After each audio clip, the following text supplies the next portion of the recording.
Um, what I'd like to talk about is I'd like to talk about dyslexia, neurology, the whole practice of teaching. Um, could you begin by just introducing where you're from and what your position is, please? Okay, my name's Davis Graham. I'm from Bradenton, Florida, and I am working at the IMG Academy as a tutor currently. Can you say a bit about the IMG Academy? Who are they? So the IMG Academy stands for International Management Group. It's a academy for sports and school. So it's a boarding school starting at middle school, going on up into high school. Okay. And what kind of provision is there? Because especially with sports, what kind of provision is there for neurodivergent learners there? Well, they have they're really not a magnet for neurodivergent. They're just a magnet for sports. So like the Williams sisters came from there, and from tennis. It was started by Nick Bollettieri. So it's just really, it's a cool center: football, soccer. Now, with sports education, there tends to be a focus on best practice. There tends to be a focus on the best technology and the best techniques and methodologies to get the best out of the sports people we're training. Right. Can I just leave it there and ask you to take the rest of that? Well, my suggestion would be for people to just visit img.com and see. It's Gatorade is there. I mean, it's just a magnet for data and for tuning sports down to a way that that works, that puts these individuals at the best that they can be in their sport. And but at the same time, education is a big part of that, and we have 1,300 students there. And what kind of provision is there for, let's say, assistive technology with education here? So they have a membership for Bookshare, which is a digital library, especially here in the U.S. It's free for kids from K through 12. They have to have accommodations, written in some formal manner, allowing them to have that membership. And then also, once they graduate from high school, they can get an individual membership for $50 a year. That allows them access to all the bestsellers and periodicals. And it's really kind of like a library that allows you to just go and shop, where in the past, for a dyslexic, if you hand somebody a book and you say, here, read this, it's a threat. Yeah. And I remember that distinctly. I was a CFO, chief financial officer, for a radiology clinic for 22 years. Started off as administrator and worked my way up to the chief financial officer.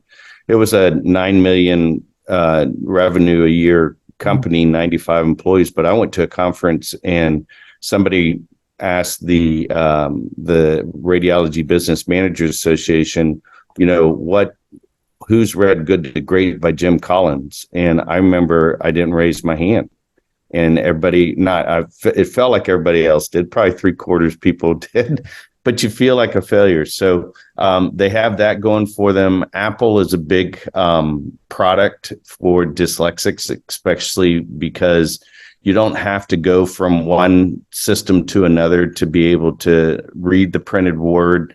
And it's an innate platform in their iOS. So a lot of the kids have that.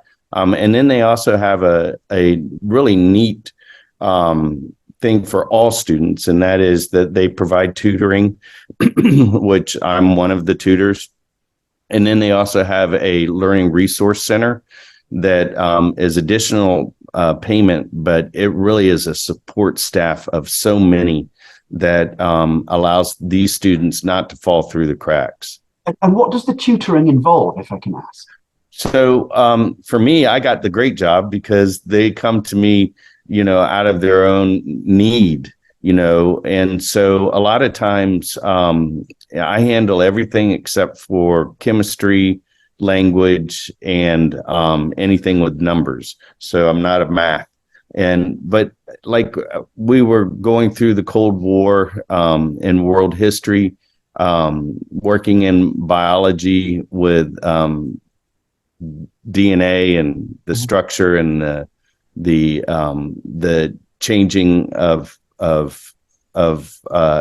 chemicals to other chemicals in the biology process. So they come to you with questions. Can you help me on this? And this is where it gets really cool. I had a student come in and he needed help with a chapter in a spy's book, and it was about really about the Cold War. When the spies between the U.S. and Russia increased, and he and I read it together, and then we went and saw the house where the guy lived.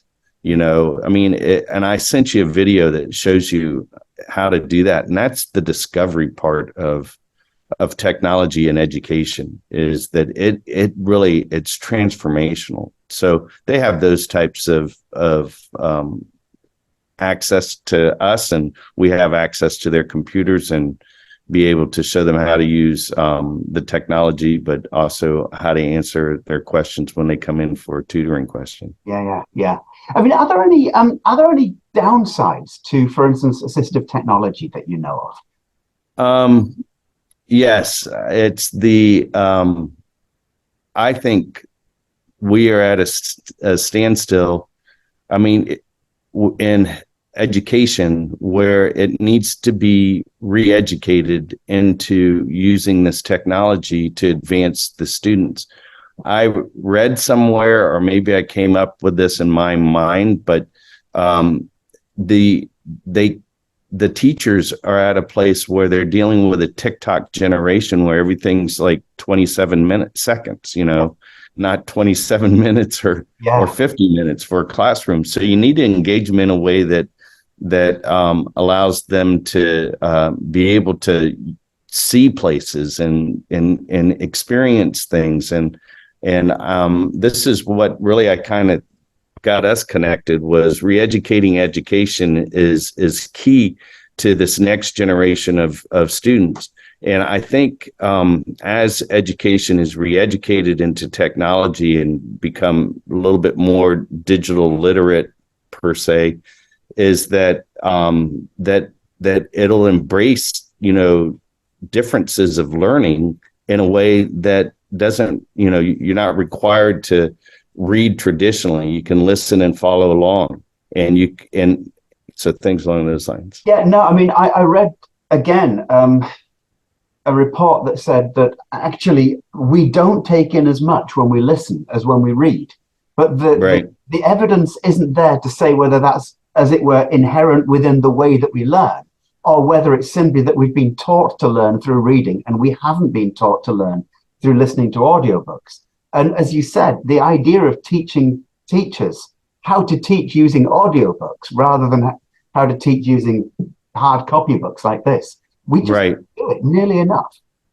Well, I will say that I'm not a big fan of audiobooks, because audiobooks, you can't see the words. And some people will say, well, you can in some programs, but with text to speech, you're using the actual book that was published, and it's just in a digital format. And then the video I sent you is a Pac-Man mode where it eats the word before you hear it, which is really cool. It's kind of like driving. When you see a pothole, you don't look at the pothole just as it goes by. You plan ahead. You see the pothole. You move to the right side or the left side of the road to avoid it. With the Pac-Man mode on that specific software was called Voice Dream Reader. You actually see the word before you hear it. So you're actually, it doubles even a normal reader reading speed. Yeah. So, and I sent you, I think, information on. sorry to interrupt. Didn't you say something like 600 words per minute or something? People can listen up to 600 and some even say 800 words a minute. But when you pair that with looking at the word and hearing the word, it's an amazing thing for me being severely dyslexic, where I read it 69 words a minute in my tests to give me accommodations that I needed to take, which were IQ tests and different tests that were determining what my disability was. Yeah. And but now I start usually right at 405 words a minute. And then at contracts, when I was in the CFO job, I was reading them at 600 words a minute. And what you're looking for is what you don't want in the contract versus what you want in the contract. You already know what you want, but if you hear something like may or could be, I mean, those are things you don't want in the contract. So yes, up to 600 words a minute, but that's at a high rate. You know, you need to slow it down for like instructions. I'll slow it down, to repeat over again. Yesterday we were going through some locks here on a boating trip, and my 18-year-old daughter was reading the instructions as I was pulling on the chains and pushing the buttons. So, you got to adjust to the subject. Yeah. And I was reading Into Thin Air, which was one of the books that one of my students, and what was cool about that with the text to speech is I have it right here on one side of my, window on Apple. And then on the other side, I had a 3D rendering of the Everest climb, of where they were and going and seeing it. And it's that connection between listening or reading and seeing and the actual exploration. That's the thing. That's the key. That's what anchors it. And so now you take that and you say, okay, I can double my reading speed. But what do you do with that extra gift of time is you go to places, you see things, it's where education needs to be for this, new generation. Well, if I can read a quotation that you sent me, and I think this is a really interesting quotation from Matt Schneps of MIT, Massachusetts Institute of Technology. The quotation was, "Unfortunately, the system of reading we inherited from the ancient scribes, the method of reading you are most likely using right now, has been fundamentally shaped by engineering constraints that were relevant in centuries past, but no longer appropriate in our information age." That's a fascinating thing to say. Would you like to expand on that? Yeah, he goes on. There's another article I sent you, but it talks about the origin of writing. So you started this conversation or relatively early into it, a book versus listening. We all grew up listening. Yeah. We all learned by listening. You weren't teaching. I was not teaching my children, how to say mommy by having them read a book. And yet our brains are built to consume. So those that have dyslexia, and this comes from a book called The Gift of Dyslexia by Ron Davis. Their brains, our brains, my brain, consumes 400 to 2,000 times more information than somebody without dyslexia. And that's that ADD part that people, you visualize it, you get it, let's go, and so that's what Matthew's talking about. He's talking about the fact that when early on, the reason for the crowding of the letters is because, and early on, the papyrus was expensive. And so the font needed to be smaller and smaller. And so we're really on a foundation of old ancient history that scribes, and I think he uses scribes because in the articles, I think it's called the Dyslexic Paradox. It points out that it's to unscramble those and to put that back into order into a word that I can speak. So let's say, for instance, supercalifragilisticexpialidocious. I mean, today in text to speech, it would say that, read that to me. I don't have to sound it out. And then if I want to use it, all I have to do is speak it into speech to text. Yeah. Yeah. So really, education, if they invite technology in, like IMG does, and some other through accommodations or laws, but the use of it can accelerate anybody's education to alleviating the skill of learning to read and the skill of learning to write. So I suppose one of the sensitive points we might want to touch on is that the companies that do this, or the organizations that do this, I'm guessing, are the ones which can afford to do it, and they may be the ones that charge for education. So do you think this is true? Would it therefore open up an equalities gap? I don't think the only equality gap that should be addressed is the cost of an Apple device. Right. And I'm speaking Apple. Sure, there's some Android stuff out there, but I don't know Android, and it's not across all platforms. But that's so the device and language the quality of Android devices is what you might call hit and miss. Mine at the moment, I won't say which particular brand it is, but it's terrible. Yeah. So the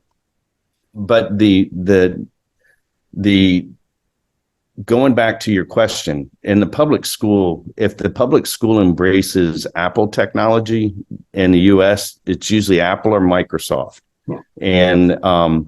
And if it's, and the invitation is into Apple, then you get into the device cost, but it can be an iPod, not an iPad. It doesn't need to be an iPhone, and it is a gateway. And I think yes, that's where the discrepancy would be.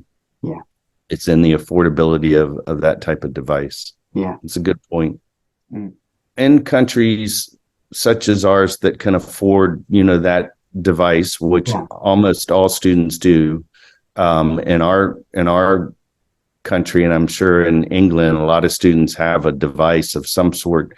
Then I think the pathway to education, especially for those that are dyslexic, have been leveled. I mean, I failed out of college twice, and then I graduated from Brandeis University with a master's in health and medical informatics. So embracing text to speech and speech to text technology is making education inclusive and not exclusive.